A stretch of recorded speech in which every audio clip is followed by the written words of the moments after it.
శ్రీమాత్రే నమ. అక్షయ తృతీయ రేపు సోమవారం అనగానే అందరికీ గుర్తొచ్చేది బంగారం షాప్కి వెళ్ళి బంగారం కొనుక్కుందామా, అక్షయం అయిపోతుందట అని కదా. కానీ చాలామంది అక్షయ తృతీయ రోజు అప్పు చేసి మరీ బంగారం కొంటూ ఉన్నారు. మరి కొన్న బంగారమే అక్షయం అయిపోయినప్పుడు చేసిన అప్పు అక్షయం అవదంటారా? అక్షయ తృతీయ అని అసలు ఎందుకు వచ్చింది అంటే, మత్స్య పురాణం ప్రకారం ఈ రోజునేనండి త్రేతాయుగం మొదలైందన్నమాట.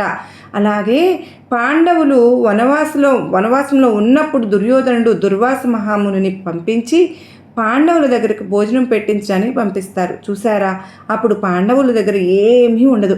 ద్రౌపదీదేవి అక్షయ పాత్రలో ఏమీ లేకపోతే శ్రీకృష్ణ పరమాత్ముడు వచ్చి ముల్లోకాలకు సరిపోయే అంత భోజనాన్ని ఆ అక్షయ పాత్రలో వచ్చేలాగా చేశారు.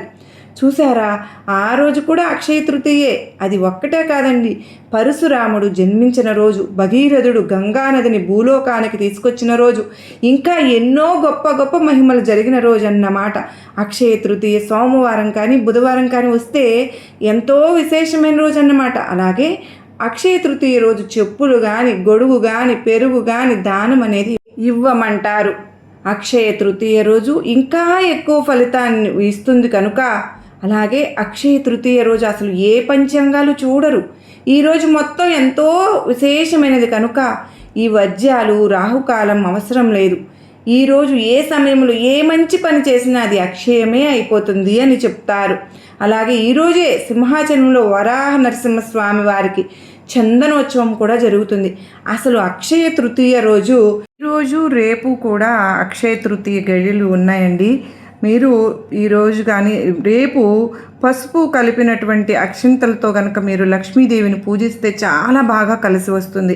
ఇలా అక్షింతలతో లక్ష్మీదేవిని పూజిస్తూ అష్టదోత్తరం కానీ కనకదార స్తోత్రం కానీ చదువుతూ చక్కగా పాలతో చేసేటటువంటి ఈ పాయసాన్ని మీరు నైవేద్యంగా సమర్పించి, అంటే ఉదయం ఏంటంటే ఈ అక్షింతలతో పూజ చేస్తారు కదా, సాయంత్రం ఇదే అక్షింతలను చక్కగా కడిగి వాటితో పొంగలి అనేది తయారు చేసి 3 లేదా 5 మీరు నైవేద్యంగా సమర్పించాలన్నమాట.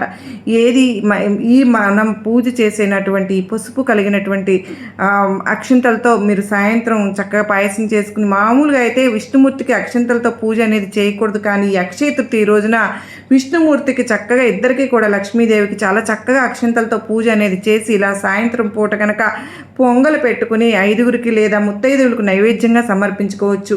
మరో సోమవారం కలిసి వచ్చింది కనుక చక్కగా నారికేళ దీపం పెట్టుకోవచ్చు, వెలిగించుకోవచ్చు అన్నమాట. కలిసి రావడం చాలా గొప్ప విశేషం అండి. రేపు సోమవారము ప్లస్ అక్షయ తృతీయ శుభ